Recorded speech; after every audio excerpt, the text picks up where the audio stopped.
A lot of bears are kind of under the radar for Popinjel.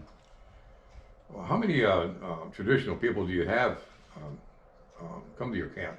Well, we have probably 20% of the hunters are uh, traditional. We have some guys coming next week, so quite a few. Okay. It's more and more every year. Our compound hunters are 17 to 23 yards shots, and we use big permanent tree stands, double man ladder stands, and single man ladder stands, and they're all commercial stands, and they're placed well in advance of the hunt so that you're not spooking bears just before you need to use them. Okay.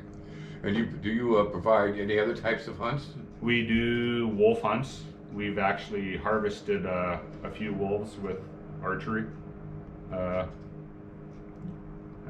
we do deer, but that's mostly muzzleloader and rifle for the deer. Our deer season is right in the middle of rifle season, so Yeah.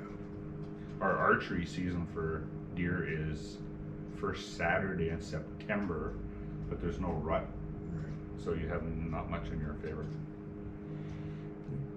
Well, is there anything else you'd like to add? We have 6 cabins at the main camp, and they're all fully modern. And in camp, all we talk is hunting, with maybe a touch of fishing. Okay. So bear hunting's always been our business. So.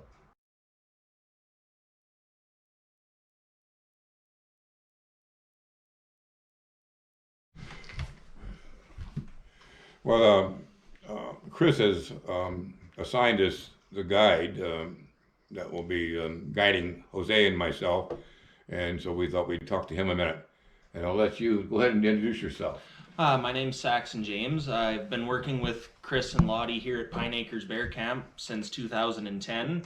I'm originally from the area. I was actually born in Thunder Bay, Ontario, and moved to Dryden back in '94 and grew up in the area. And a good friend of mine had been working for Chris and Lottie back in 2010, and I applied for the job, and I've been here since. Well, so you work one-on-one with your hunters, is that correct? Yes, we take everybody out usually on the Sunday morning. Once everybody gets to camp and gets licenses, Chris and I organize who's going to go where, judging by hunters and everything, who's shooting what firearm, and we take everybody out individually to their sites and get everybody set up. What's your expectations? And we'll talk about bow hunters now, okay? What's your expectation when it comes to a hunter coming to work with you? What's your expectations of them? My expectations from a hunter, I hope everybody's practiced, especially if they're a bow hunter. We try to have everything set up when it comes to bow hunting for the archer to make an ethical kill. As Chris was talking about earlier, having our sights set up accordingly for a longbow or a compound or even a crossbow. My expectations are make a kill and make a good kill. After use Jose for example, after he arrows his bear, he made the shot on his bear. What's his responsibility from your point of view? What's Jose's responsibility from your point of view? My point of view from a hunter, once they've killed a bear, if they feel comfortable to do so, which they should do so, is try to find your bear, find it, put your tag on it, notch it accordingly to the legalities, and field dress it if possible. And at that point, get a hold of us back at camp, and then we'll decipher whether we go immediately or whatever. And at that point, we all go out together and bring in the hunter's bear. Now, I'm assuming that there are telephonic or telephone communication between the hunter and you while they're on the stand. Is that correct? At some places there are, and some places there aren't. So if you are in an area where cell phones are not working, then it is the responsibility of the hunter to take care of their bear as necessary. Okay. How about old hunters? Like, I'm a good example of that. I'm 75 years old, and I have to deal with, you know, physical maladies. What's your perspective on things like that?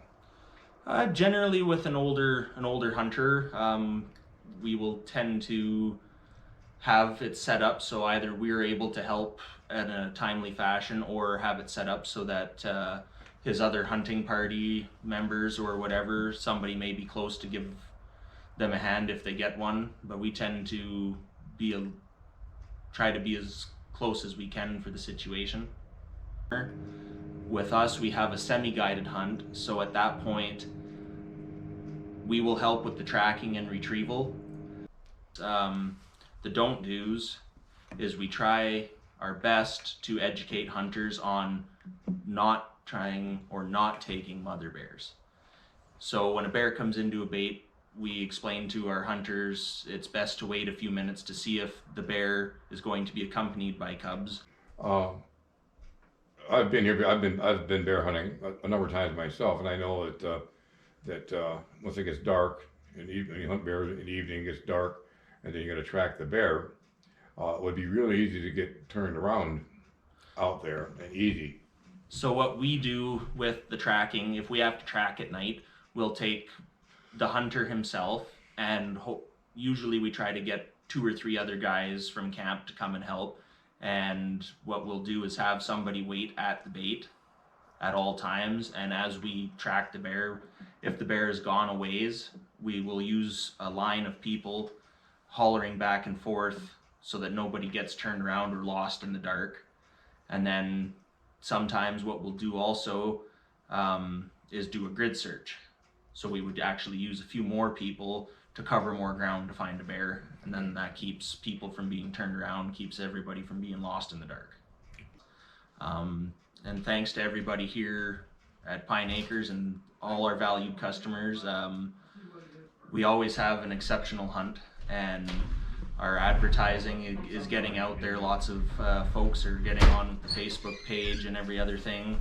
And as customers come and become return customers, I appreciate I just appreciate the fact that they always bring somebody else with them, and it almost becomes a family tradition for some people. So, like I said, I really enjoy the job. I enjoy the guiding, and most of all, I enjoy a happy customer. Thanks so much. We'll be talking to you some more tomorrow. Very good. Thank you. We're here where we parked the trucks. We're getting ready to go into the stand, and that's my #1 guide. So I'm going to follow him here for a little bit.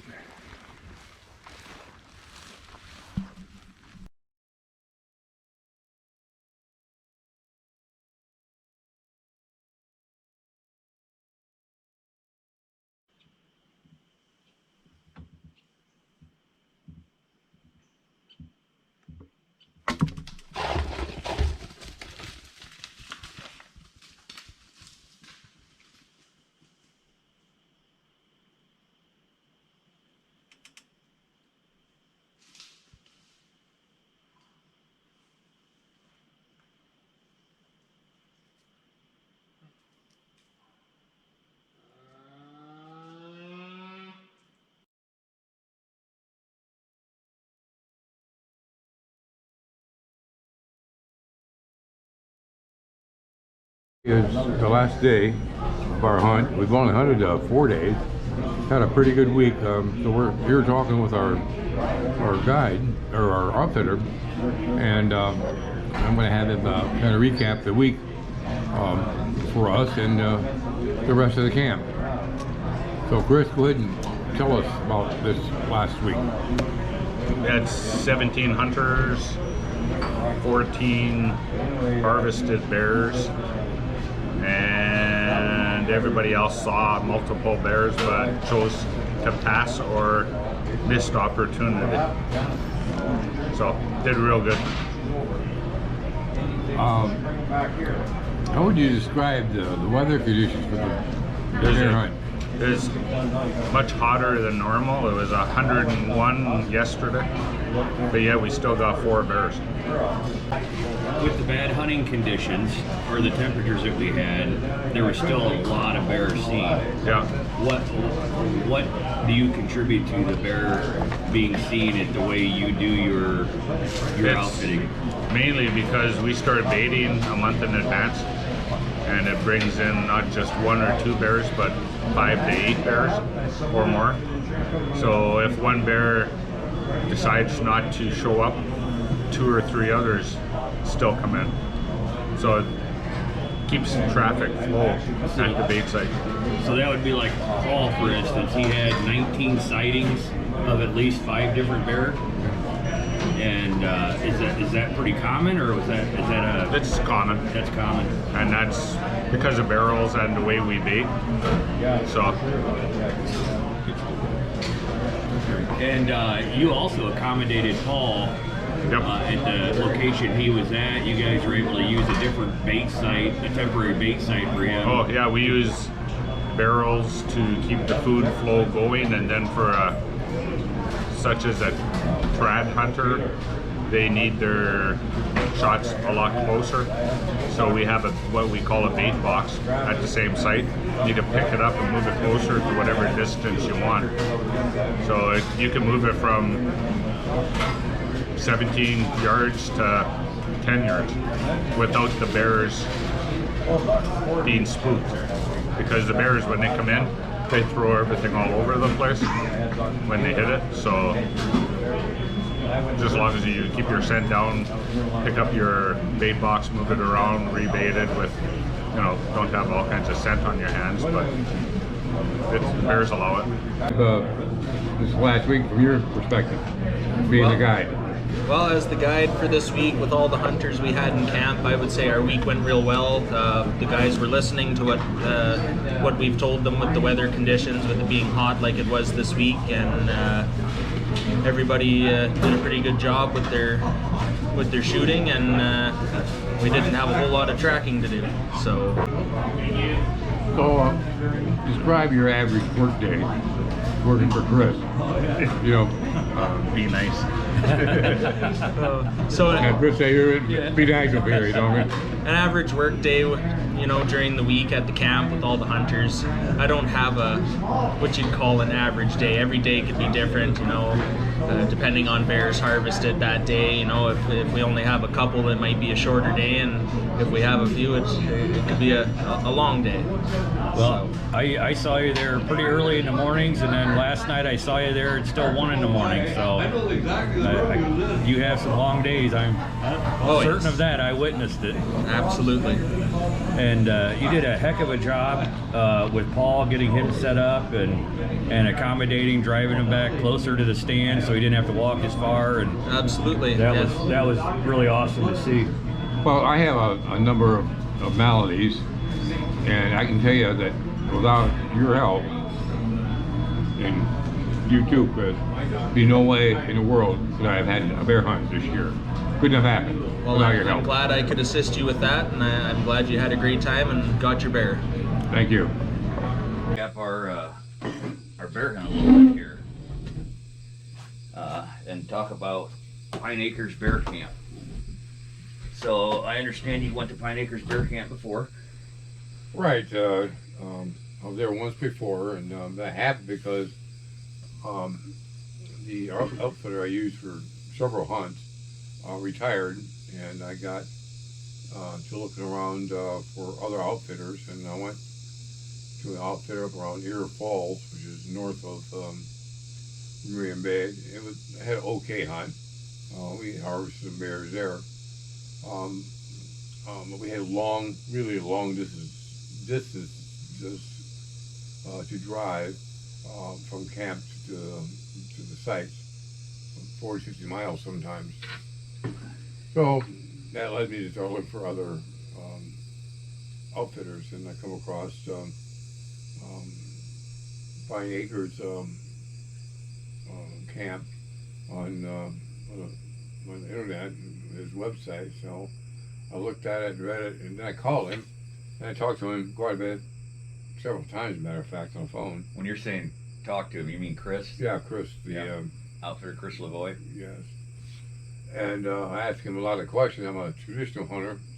I use a longbow. It was important to me that he had experience, with others, longbow hunters or traditional hunters, as to how they conducted their operations and the bait sites, and how they do what they do.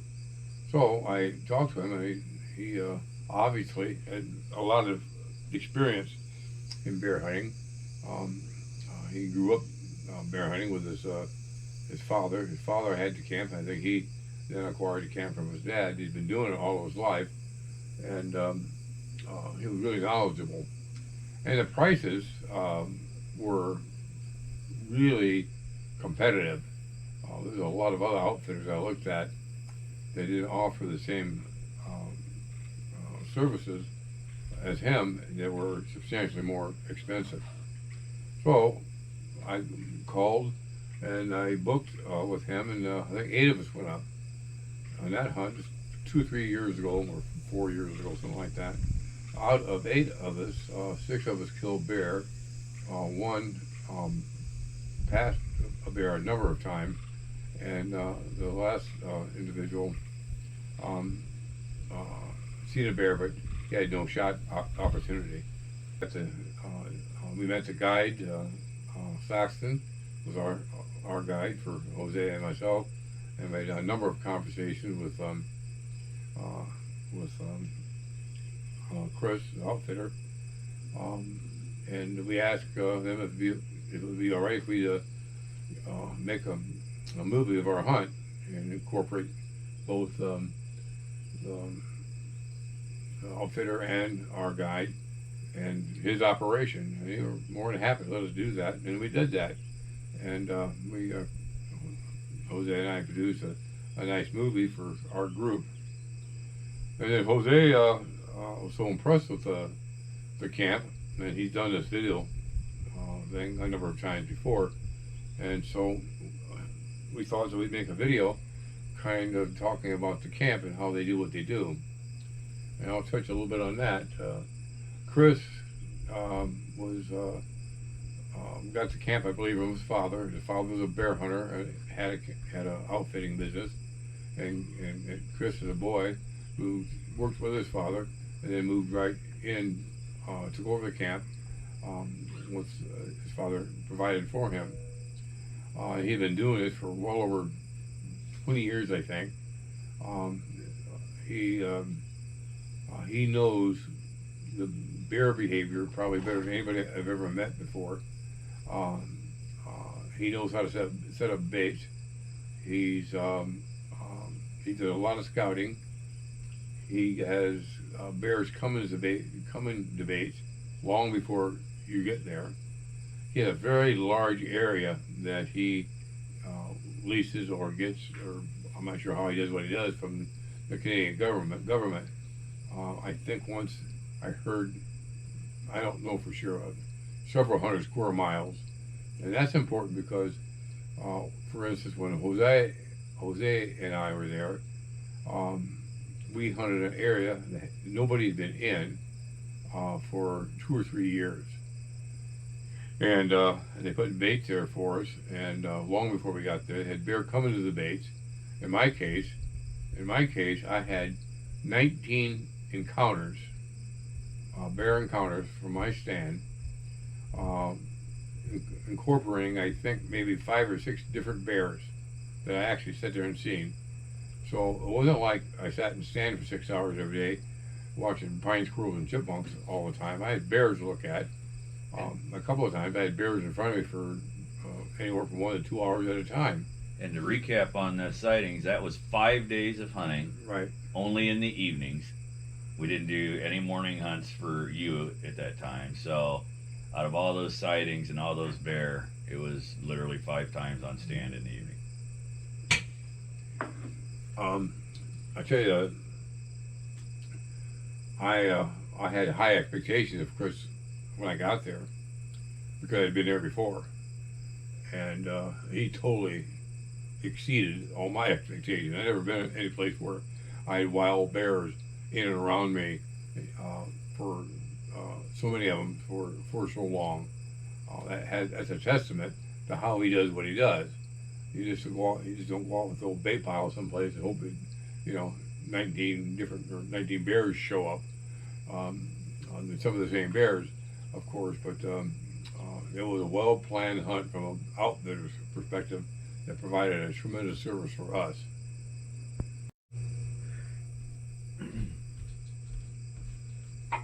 Well, and to piggyback a little bit off of what you were saying earlier, this is my first bear hunt, and I didn't really know what to expect. One thing I have found over the years when I've hunted places is exactly what you had mentioned. A lot of outfitters don't understand traditional archers and what they need at a hunt site. It's not a set up a bait a long ways away so the hunter can get away with his movements, or it's all about being in and close and personal with these animals. And to have an outfitter like Chris and have a guide like Saxon, they were able to accommodate our requests, and they truly worked for the hunter, I felt. And too many times it's pushing people through, and I didn't feel that way at all with Chris and Saxon. I couldn't ask for a better experience. Absolutely, they know those bear. They looked at hundreds and hundreds of photos of these bear coming into these different baits, and they knew exactly which bears they were, which ones were coming in. After I ended up getting my bear, they knew that they had him on pictures before coming into that site on a regular basis. So, and I didn't see any bear the first 2 nights, I believe, and they said, we just really don't want to move you because there's some big bear in there, and they were hitting it. The bait was getting hit every day, and the day that I ended up getting mine, I did go out that morning to see what the bait was getting hit in the mornings or in the evenings, and it was getting hit in the evenings. So that's why that last night, normally I was stopping when I thought that the camera light was done, but that last night I stayed. It was still legal shooting time, but it's just hard for the camera to pick up. I was in a very dark, swampy location, and that bear came in. I can't say enough about how accommodating they were to our requests and our needs. I think they truly grasped the concept of working for the hunter, and that's important for me when I go to a place. So I was very pleased with that. The cabins cabins have kitchenettes, bathroom, showers, bunk beds, living room, TV, satellite, barbecue grill.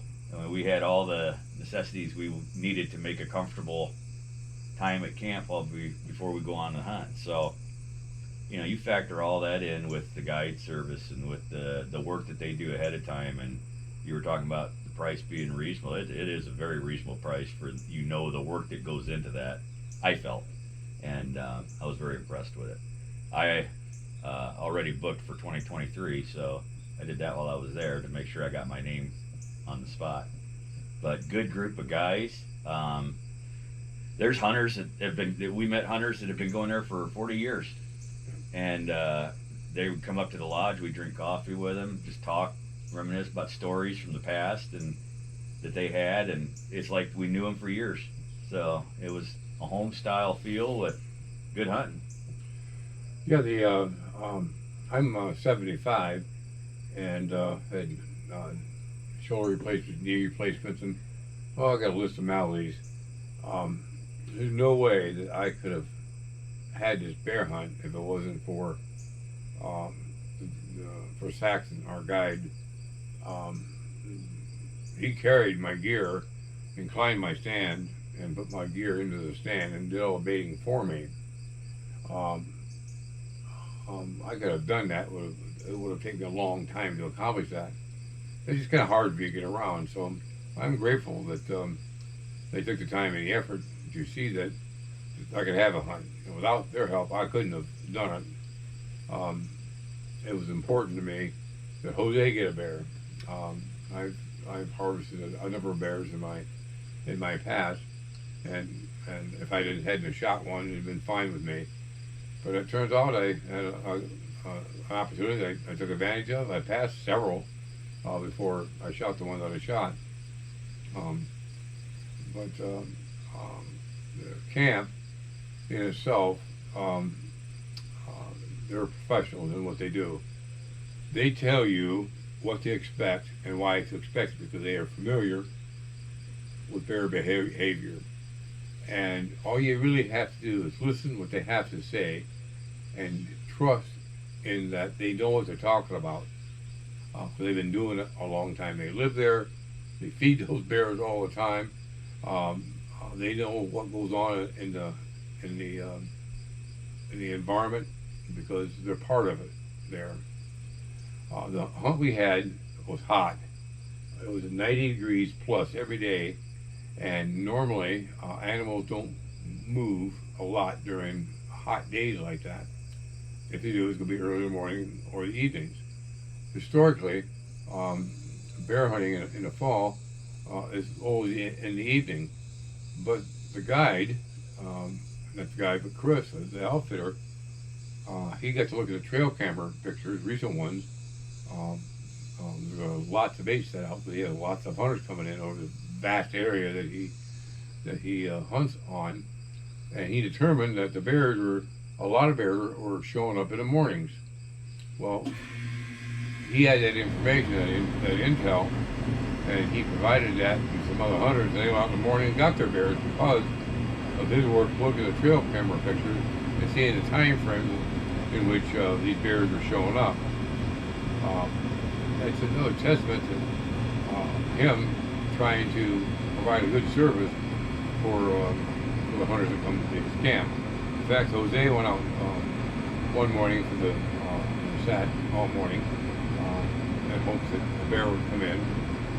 And that same evening, I think, is the same evening he killed a bear. But he went out in the morning based on the intel that the outfitter provided.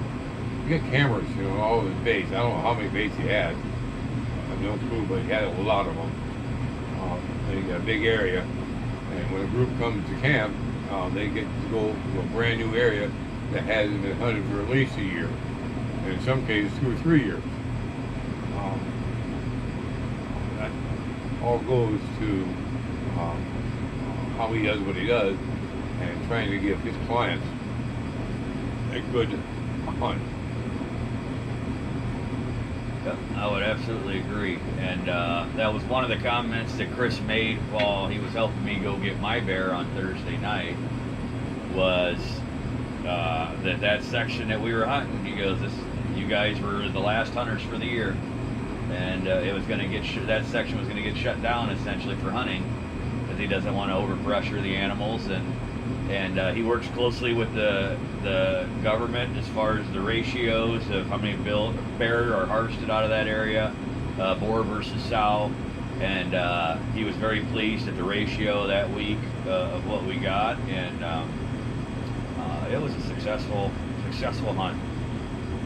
Like I said, there's nothing I would change about it.